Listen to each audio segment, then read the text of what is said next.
Hey, what is going on, comic book familia? I am back with another top four picks, my Mount Rushmore of comics, and I am choosing four films. But I have somebody joining me today, so we'll be right back and I'm going to introduce him.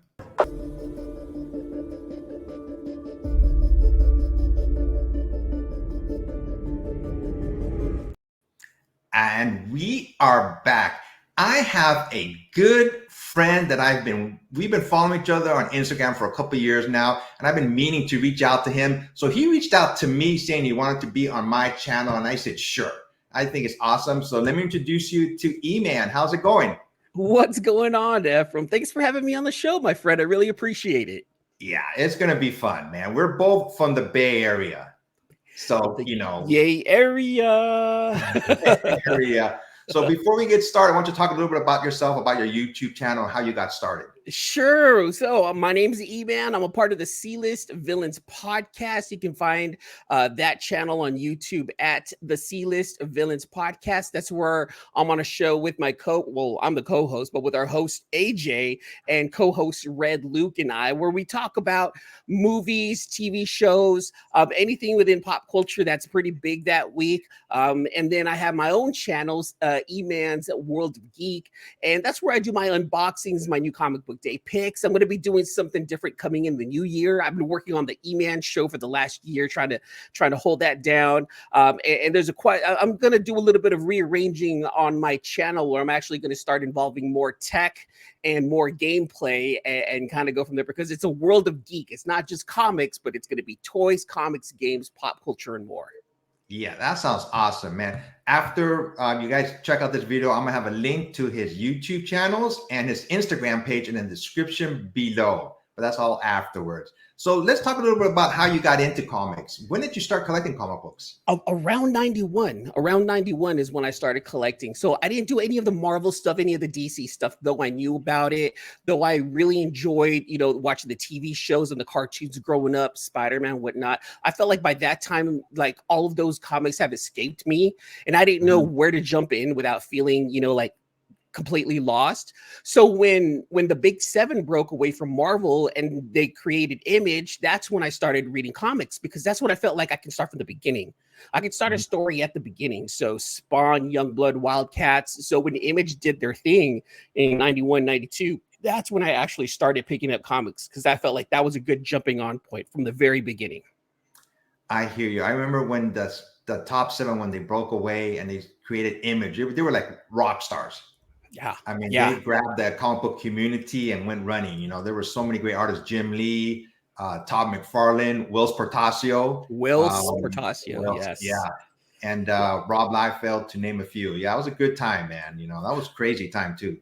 Not too long ago, I went to the San Francisco Fan Expo, and I actually got a few items autographed by the legendary Jim Lee. So it was really amazing for me to be able to go there, meet the guy who started it off for a lot of people out there. And it was great to meet an icon in the industry. Yeah, Jim Lee, man, his artwork, I love his artwork, but his commissions, they're so expensive now. I mean, I wish I would have got some stuff back in 1991. Put it that way. Well, I mean, look at his status now in the comic book community. He's like huge. So anything he does, anyone's going to want to get a piece of. Yeah. So I was going to ask you a question. I already asked you this one ahead of time. What is your most prized possession? Oh, we're going right into that right away. We're doing that right away. So though this is a comic book community, this is a comic book show, and I'm telling you that E-Man's World of Geek is going to transition into more things that I really enjoy. I've shown this off before on several channels, but my prized possession is Transformers related. So this right here, an Optimus Prime Generation 1 toy. Wow. However, autographed by Peter Cullen, the voice of Optimus Prime. Dang. This right here is just the ultimate. This is, everyone's looking for that grail. Everyone's looking for their AF-15. Everyone's going for their, Action Comics #1. That's my grail.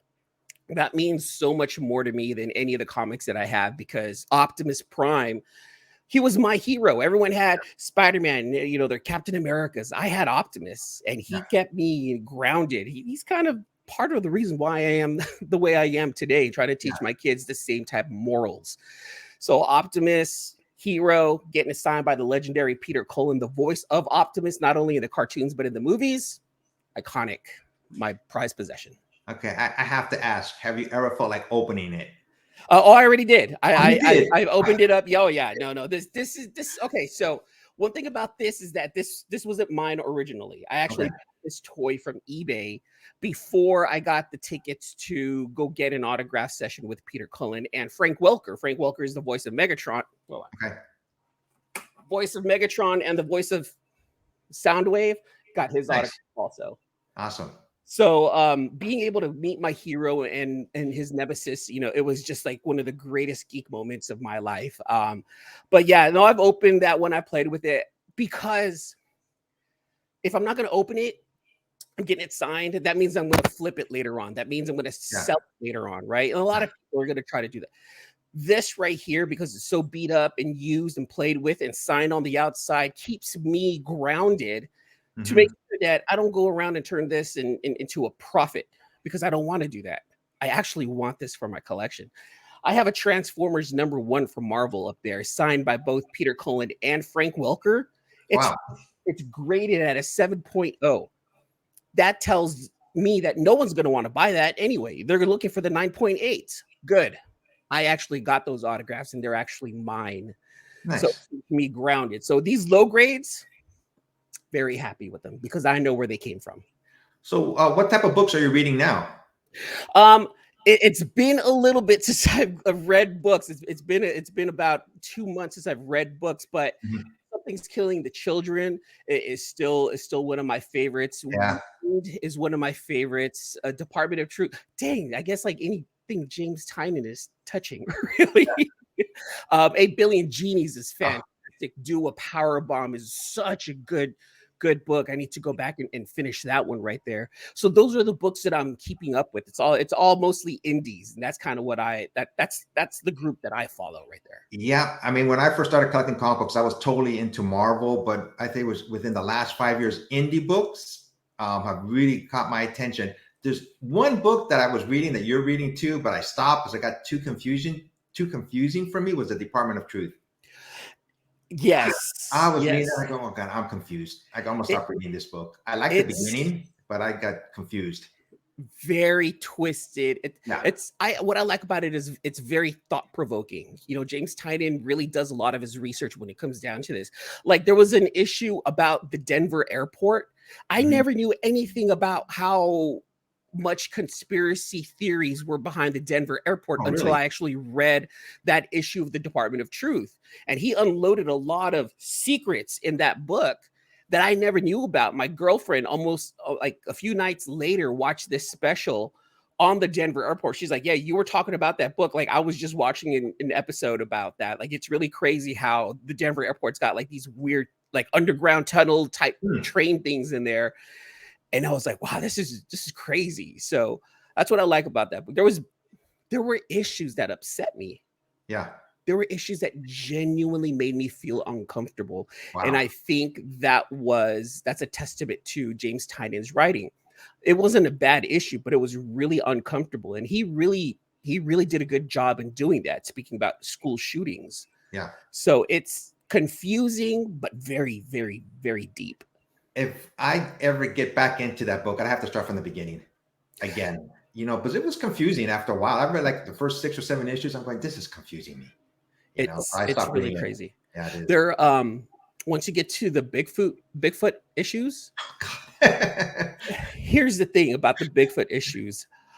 They were heartbreaking. Oh no. It was heartbreaking, and I thought it was well written. I think it was like a 2 or 3 issue arc about a guy spending his whole life looking for this mysterious Bigfoot. And then at the end, of course, you're going to find out that they find the Bigfoot, but that's not even the story. The story is a lot deeper than that. And it's not even about Bigfoot. It's about the guy who is spending his life not paying attention to his family because he saw a Bigfoot once and he's going to go try to find it again. You Wow. know, it was kind of like, wow, this is kind of sad. It made me sad, but it was well written, in my opinion. I thought it was just a fantastically written arc. Now you're making me want to go start again and read that series. But like I said, it was just got confusing. I go, oh my God, I'm getting confused. It was so, to me, it was a little bit convoluted. Oh, it So I was is. like, oh my God, It's very convoluted. yeah. No. But it is a great story. So maybe I'll go back and start again. Take my time reading it too. Make sure I Yeah. catch all the nuances. And that's a testament to his writing also. Yeah. Like you have your conspiracy theories and thought-provoking political books with Department of Truth from James Tynion. Then you have his horror with A Nice House on the Lake. Then you have his fantasy with Wind, which I absolutely love. Right. And then you have another action horror with Something's Killing the Children. And now that it's expanding, it's gone into the House of Slaughter. And I think there's that new book too. I forgot what that one's called, but there's a new a new branch off from it. So James Tynion is growing the Something's Killing the Children world, and only a way that he can. So I'm not gonna stay here and say that he's my favorite writer, but I guess listening to the books that I'm reading, I guess he really is my favorite writer at this time. Top 5 for sure. Yeah, definitely. Have you ever read Stray Dogs? Yes. Funny you say that. Actually, on the C-List Villains podcast, we interviewed both Tony Fleece and Tone Rodriguez, both of the artists and the writer for Stray Dogs. We had them on very recently on our show. Go check it out on our channel, the C-List Villains podcast here on YouTube. It was such a fun interview. It was just Tone and Tony just talking shit all night. It was super fun. Like, we were flies on the wall for that interview. We asked only a few questions, and those two were just going back and forth. Nice. And we're just like, this is funny. This is entertaining. And we had a good time with them. Yeah, I interviewed Tony Fleece on my channel too. Nice. Yes. Yes. Right, he's a good guy. Let me ask you a couple of rapid fire questions and see what you like more or less. Okay. Let's go. Star Trek or Star Wars? Star Wars. Okay. CGC or CBCS? I have no allegiance. Not even gonna lie. Zero allegiance. No allegiance. Okay. Marvel or DC? I'm gonna have to lean towards Marvel. Towards Marvel. Okay. Raiders or Niners? Niners. Okay. Giants or A's? Giants. All right. Let's get going, man. Don't at me, but yes, go ahead. Okay. So this is my segment that I started a couple months ago, Mount Rushmore of Comics. I've done a couple of episodes, and E-Man reached out to me. He wanted to be on my channel. I've always wanted to reach out to you, but just honestly, just laziness, sending a message out to somebody. So I'm glad you reached out to me. And the premise is this, Mount Rushmore are the 4 presidents, but we are, this is comic book related. And our topic for today is Here Come the Movies. So I sent him a message and I said, hey, we're going to pick our 4 favorite movies. I didn't tell him mine and he didn't tell me his. And 2 of them, we both picked exactly the same ones. We were going to switch them, but I said, you know what? No, we both picked them independently. We didn't know that we were going to choose them. And there are 2 of our favorites. So we decided to keep them. So we're going to have another 2 after these 2. But yeah, there are honorable mentions. Stick around to the end for that, but there are honorable mentions. All right, so you're up first. So you asked me not too long ago, you need to pick your top 4 favorite superhero movies, and how can you not start with the one that truly started it all, with the great Christopher Reeves. Christopher Reeve's portrayal of Superman was a life-size version, a real-life version of Optimus Prime to me. The red, white, and yellow, the good morals. I mean, that's what Optimus Prime was, right? Full of perfect morals and what. But who started it all? It was Superman. And so when Richard Donner created this masterpiece, it was just one of the greatest movies that you can see and watch as a child. The superhero who's got morals, who's there for good, who's there to protect the people. Exactly what a superhero is, exactly what superheroes are not anymore.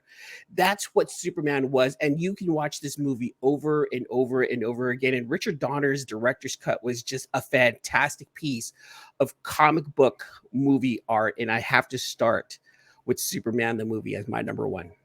This was one of my choices too, and it's such an awesome movie. You'll Believe a Man Can Fly, and I did. Yes. When it first came out, I started Christopher Reeves, Margot Kidder, Gene Hackman, and Ned Beatty. Yes. All these 4 actors were perfectly cast for this role. looking back at Gene Hackman's Lex Luthor, like when I watched him portray him, and then when I actually picked up a couple of comics with Lex Luthor, I'm like, this doesn't feel like the Lex Luthor I am. But I guess that's also a testament to Gene Hackman's his acting. You know, how can you not walk around in the 80s? Oh, Mr. Smoker! Yeah. Just walk around just like that. It was great. Fantastic. Classic movie. I'm so glad we picked this movie. Yes, yes, Okay. it's a great one. Yeah. Rest in peace, Yeah. Christopher Reeves. Yeah. So our second choice, and we both picked this same movie, Captain America: The Winter Soldier. To me, this is the best Marvel movie that ever came out. I mean, it's based off of the comic book Winter Soldier, but I just went, wow, this is such a great movie. And it came out in 2014 already. God, it's almost 10 years since this movie came out. It had a little bit of everything, and it was a prelude of things to come. It was a great. I still watch this movie every now and then. You know, it's just great acting. It's the one and only espionage type movie in the whole MCU. This movie gave us a completely different take on the superhero genre, because not only did you have superheroes, superhuman strength, whatnot, but you also had, a background story behind the government, how they're keeping secrets and how secretive, and spies, and how they're going in this direction and that direction and kind of leading you astray. And then you find out that the protagonist is actually the antagonist is the protagonist's best friend. Spoiler alert. Yeah. Well, I mean, by now you should know. You should know. No spoilers here. Yeah. But I didn't read the comic. I didn't read the comic at all. And so when people were mentioning that it was Bucky, I was like, stop talking. I've never read the comic. And I immediately try to forget it. Because when I actually watched it in the movie theaters and saw Bucky, I was truly shocked. That was my Empire Strikes Back moment. Gotcha. Right? When people find out that, Darth Vader is Luke's dad, me finding out Bucky was his best friend, like, blew me away. Like, I truly wasn't expecting that. And that surprise, on top of the direction of this movie and how it was just filmed differently, blew me away. This is why this is my absolute favorite MCU movie. See, I read the comic book, and I knew who the Winter Soldier was. And even though I knew ahead of time, it's just the excitement of seeing him first time in this movie. You know, when he found out, when he took off his mask, he goes, Buck? He goes, who's Buck? You know, who's Buck? I was like, oh my God, it's such a good movie. I really enjoyed this movie. It's like that. This is like my favorite movie of all time. I know we're not numbering them 1 through 4, but if I have to watch any Marvel movie, it would be this one. Yeah. My 12-year-old daughter, 19-year-old son, 28-year-old son, all of them know that if we're going to start anyone off with an MCU movie, they all know, Dad says Winter Soldier. And then you kind of go from there, especially since Winter Soldier kind of starts the beginning of the end, right? Yeah. You can see that that's where that's where the end game comes from, right? So like I said, our first 2 picks, we didn't tell each other, and we both chose these. That's how good a movie they are. If you haven't seen them yet, shame on you. Who hasn't seen them? Come on, we're all in this comic book community together. It's almost homework to have seen these already. Yeah. All right, man, you're next. So check this out. When I chose this movie, he was like, pick your best movies, pick your favorite ones. I'm going to be honest with you and tell you that the very first time that I watched The Dark Knight, I did not like it. I watched it with my uncle. I watched it with a couple of friends, and I watched it with my ex at the time. All of us walked out of there scratching our heads like, what's the big deal? Like, I didn't get the superhero over the top action packed, the big strong buff man. I didn't see the lasers coming out of someone's eyes. It felt almost like a disappointment, because I was expecting more. But then I went back again. And I was like, I'm missing something. I went back into the movie theater probably 2 or 3 weeks later again. I watched it by myself. Walked out of there blown away, completely blown away, because I was looking for certain things the first time around that I didn't get. And so I had to rethink how I was going to go into this movie, remembering that it was Christopher Nolan, who's directed Memento, who's directed movies like Inception, that it's going to be, it's going to be a mind change. It's going to mess with you mentally. And going back in and focusing more on Heath Ledger's performance as the Joker made me rethink how good this movie was, especially with the direction. However, I do feel like the ending could have ended maybe like, half an hour sooner. I felt like the ending did drag, but just based on Heath Ledger's performance alone, the way he laughs. So Yeah. Let me give you our card trick. You want to know how I got these scars? It was how he delivered the lines, and the line delivery truly earned him Best Supporting Actor that year. And I don't think it was because he passed away, unfortunately. Again, rest in peace, Heath Ledger. But it was his delivery. The delivery of the lines was incredible. So another actor that gets overlooked in this one is Two-Face, Aaron Eckhart. The makeup, I was so realistic. I went, wow, that looks so real. That was real creepy. Real creepy. And I loved it because you got behind him almost right away. We need you to be Gotham's White Knight. Everyone needs to follow the White Knight. And he was along those lines. He was incorruptible. He was perfect. He was the perfect DA who really fought for the people. You've really believed Aaron Eckhart's portrayal of Harvey Dent. Like, I was on his side. I was like, I know you're going to be a bad guy, but man, no, just keep going. I like you. Yeah, this is a great choice, man. I didn't choose it, but I'm glad you did. This one was one of those where you actually watch this one for the villains rather than the hero. Yeah. You know what the hero's supposed to do, but the way the villains turned, or the way the villains were turned, it was just a masterpiece in itself. These types of movies like The Dark Knight, it's more street level. It seems more realistic. Yes. What happened? That's one thing Christopher Nolan wanted to do. He wanted to make sure that these movies felt a little bit more realistic. The first Batman Returns, I believe, or Batman, that one was a little bit more comic booky. And even Christopher Nolan was like this isn't the direction I want to go in. So he pretty much told WB, let me do my own thing. Yeah. And that's why we got The Dark Knight. He made it feel a little more real. It's still fantasy in one way or another. It's still comic book, but it was more realistic, and it was great. Yep. All right. I am next, and I picked Kick-Ass. This movie came out in 2010. It was from the comic book Kick-Ass by Mark Millar and John Romita Jr. I had not read the book. Usually I read books beforehand before I see a movie, but this was the other way around. I had never heard of this, and this was a lot like I mentioned previously. It was more street level, some comedy involved, a lot of swear words, and it just made it seem like this little girl, she was like killer. I mean, she just was. Her and her dad were just killing people left and right, the bad guys, and her dad just trained her to be like a superhero. And Kick-Ass, he joined.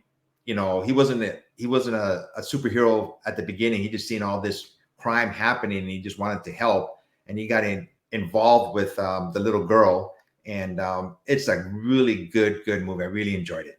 This was our introduction to Aaron Taylor Johnson also, wasn't it? This is like one of the first movies that we actually get to see this young actor in one of his first lead roles. If you don't know, this is who portrayed Quicksilver in the first Avengers movie. Which even then, like, watching him be some of these superheroes, it was almost like I feel like this young man's gonna end up being a cheesy, almost monotone type actor. Mm-hmm. And in a way, I felt like it was kind of going in that direction for him. But have you seen this movie called Bullet Train? I was just seeing it. It just showed up on my Netflix list. So with Brad Pitt, right? With Brad Pitt, Aaron Taylor Johnson's in that movie. Yeah. I absolutely loved him and his twin. And that's all I'm going to say about that relationship, which is a movie I highly recommend everyone watching this to go watch immediately if you haven't. But Aaron Taylor Johnson ended up being a lot more of a diverse actor. And it's good to see that it came from him being a comic book character. And that's one thing I like about his career. He started off almost like immediately in comic books. He also, and this movie's not out yet, but he's supposed to be Killraven, or the villain in Spider-Man, the Hunter? Kraven. That's right. He's going to be Kraven the Hunter. That's right. If that movie ever comes out. Yes. We'll see how that goes. Exactly. All right, you're up next. So we're talking superhero movies. We're talking, the best superhero movies out there, and you cannot not talk about what ended a decade-long journey of movie and cinema watching. I Yeah, watched all 22 of the MCU movies in the movie theater, which led to Endgame. This is their a Return of the King. This is the one movie that ends everything. It is a period after the term Infinity Saga, because we got to see the big baddie beginning in the first Avengers movie. And then you kind of got to see him a little bit more in Guardians of the Galaxy, and the way Kevin Feige interweaved this world of superheroes in different movies and created this blanket of a world that we call the MCU, ending it almost perfectly with Endgame. I have to say that this has to be like one of the greatest movies and movie theater watching experiences I've ever had. I mean, from everyone coming back to Scott coming back and like, what's going on? Where's everyone? And him seeing his daughter for the first time in 5 years and not knowing what's going on, to losing Natasha. To I'm going to spoil this movie. If you haven't seen this movie, I'm going to spoil it. This is your fault also. Yeah. But there was so many emotional moments. There was so many great moments in there. I mean, I think to this day, the greatest cinematic moment ever in any movie was when Steve was like, screw it, I'm going to go one-on-one with Thanos and his army. And then you hear the static. Steve, on your left. And you just see all of the portals, and everyone in the movie theater just rises in excitement. Everyone gets pumped up. And then you just hear those words, Avengers! Yeah. Assemble. Yeah! The whole movie theater, everyone exploded in just the greatest moment of cinema ever. And I have to say that Avengers Endgame is just that almost that perfect superhero movie. One other scene I know what I'm gonna be talking about is when he picked up Thor's hammer. Yes, That's the second great moment. I was like, oh, I'm getting goosebumps right now just thinking about it. Yes, when that came, when he was able to pick up Mjolnir, it was just like, yes, we knew it. Everyone knew it. We already kind of got a glimpse of it in Avengers Age of Ultron. Yeah. Right. Well, why was he able to move it? Yeah. My theory, and I don't know if it's been I don't know if it's been confirmed, but I think the reason why he was able to pick up Mjolnir was because he was finally able to open up to Tony to let him know what Bucky did to his parents. That was the one secret that was holding everything back. So once he told Tony, yes, I'm sorry, I knew this whole time that my best friend killed your parents. Like, that was the moment that I think Mjolnir said, okay, you finally let it go. Whenever you need me, I got you. And I think that it happened at the perfect time. Okay, I got a trivia question for you, okay? Go for it. All right, so what other superhero, not in Marvel, picked up Thor's hammer? Wasn't it Superman? It was. It was Superman, yeah. It was drawn by the great George Perez. And That's I have those books when he picked up Thor's hammer and he picked up Captain America's shield. Yeah. I was like, oh my God. Yeah, I heard about that. Again, I wish I had been there for those moments in the 80s to be able to read those just those classics. But it would be great to see another Justice League Avengers type crossover in the future. And I think with the talent that we have now, I bet you it can be pulled off. Yeah. I think it can be pulled off almost perfectly. This was basically the end of phase one. I mean, I know the Spider-Man movie after that, they said that was technically the end of phase one. I mean, it's hard to top phase one though. I mean, they're doing them, but I don't think they're ever going to top phase one. I mean, that was the beginning from the first Iron Man 10 years previous before this movie came out to Avengers Endgame. I mean, they're going forward obviously because they don't have to, but that's what we want, but they're never going to top phase one. Never. Phase three. We have to say phase three. It was three phases in the Infinity Saga, and that's Oh, what. really? Yeah, it was three Oh, you're right. phases. Gosh. Yeah, Oh, three my bad. phases. So the first phase ended at the first Avengers movie. The second phase technically ended after Iron Man 3, but before that, it was Age of Ultron. And then phase three or phase two was that. Phase three then was Endgame and Infinity War. But And let me take that yes, back. They're never going to top phase 3. no, it's never going to happen. I think though.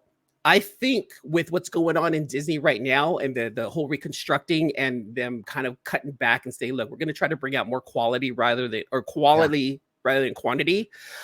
I like the idea that they're going to stretch out phase 6 even further out, because that's what made the Infinity Saga such a great saga, was because we got 1 to 2 movies a year and they were spread out long enough for us to want more. Now we're getting spoiled with having Marvel something every other month. It just doesn't have that same hit. Yeah. I want to salivate for the next project. I want to be like, I can't wait for it. Oh, but there's this other project in between that's kind of satisfy that urge until the next big project comes out. So with them dialing it back, I'm really looking forward now to seeing what's going to happen. And I think that's another thing, is that they have to make their mistakes at the very beginning of the phases, so that way they can fix them and make better stories out of them later. Well, you know who's coming back is Bob Iger too. So, yes, and that's one of the reasons. Yes, with Bob Iger coming back, he's helping them out, saying, chill. We don't need to keep pushing all of this, because there's a lot of stuff that you guys are pushing out right now just for views. No, bring the quality. And that's what we enjoyed about the Infinity Saga, was the quality, and I need that back. Yep. So and this is the last pick, and it's mine. I'm going back about over 20 years. I think 30 years now. Yeah, almost. Is the very first Blade with Wesley Snipes. This movie, when it first came out in 1998, I didn't know that Marvel, what I mean by Marvel, like the official Marvel, didn't own the rights to this character, because they had sold the rights. I thought it was under the Marvel umbrella, but it wasn't. But this was such a great movie. This one and the second one also. But this one starred Wesley Snipes and Stephen Dorff. I had known about Blade, but I mean, Wesley Snipes had this character down pat. It was such a great movie. It had to do with vampires, obviously, and just the action scenes, the fighting scenes. I was like, wow. This is one of my favorite movies. This almost, besides Superman, which came out obviously before this one almost started like the Marvel universe, so to speak, a little bit, but this is like the very first Marvel. And he's supposed to be coming back, but I know they've been having hiccups with that movie. So hopefully we'll see it one of these years. I just love this movie.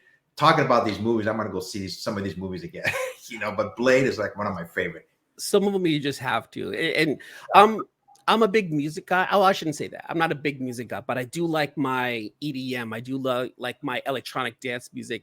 And there's nothing like the blood rave at the beginning and that opening song to just kind of set the tone for a movie. And in the 90s, techno was such a huge thing that, when all the underground raves were happening, so they were trying to capture the magic of that underground world, and then bringing in vampires to it. With it, instead of raining, it was raining blood. Just the blood rave and that song at the very beginning were just a great way, like I said, to set the tone for a movie that I didn't even know was a comic book movie at the time. I think it was a few months later when someone was like, yeah, dude, that's a comic book. Like, wait, for real? And I actually ended up going back to a comic book shop with him. Like, is that? They're like, oh yeah, Blade's Marvel. Like, I was like, oh my god, he was saying a lot of F-bombs. Oh my god. But it was, yes, I'm with you. This is a fantastic movie to have on the list for sure. So I just had to choose this movie. There's we could have chosen completely 4 different set of movies, each. There are so many, but like I said, we picked our 4 favorite ones. And once again, I want to thank E-Man for being on my channel. We got to do this again. I think I'm going to have you back doing this on a regular basis. If you don't mind being my co-host on this, I would love to. I would absolutely. There's so many topics we can choose. Yes, definitely. Thank you so much for having me. And of course, I wanted to say I do have two alternate picks. I do have 2 honorable mentions with Spider-Man 2 and X-Men, the very first X-Men, because that started off the first team superhero movie right there. And then Spider-Man 2 with Alfred Molina as Doc Ock was just a fantastic performance. Just a performance alone is a reason to watch that one right there. So honorable mentions have to go to Spider-Man 2 and the first X-Men movie. Nice, very nice. So once again, my name is Efren, Passpoint Comics, and you are? E-Man from the C-List Villains Podcast. Like I said, I'm going to put in the description below all his links so you can check out his channels and his IG page, please. Thank you so much for having me on the show, Ephraim. I had a great time talking to you about some of my favorite things and sharing with your audience like some of the other stuff that I like besides comics. So thank you so much, my friend. So we'll be back, everybody. Until next time, be safe and take care. Bye.